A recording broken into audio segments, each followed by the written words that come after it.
I recently purchased the Zenith Green Tea Memory Foam mattress in a box. I purchased the queen size and wanted to show you what it looked like as I unwrapped it, removed it from the box and the wrapping, and you could see how quickly it decompressed and how it looked at different time points as I was setting it up.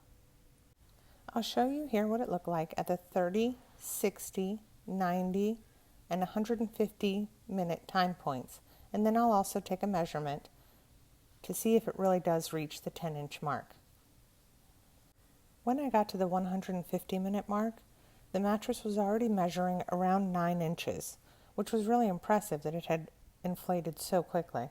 I slept on it that night and found it to be extremely comfortable, and 2 days later, I took the sheets off to take another measurement, and you can see that it does look like it reached just about the full 10 inches.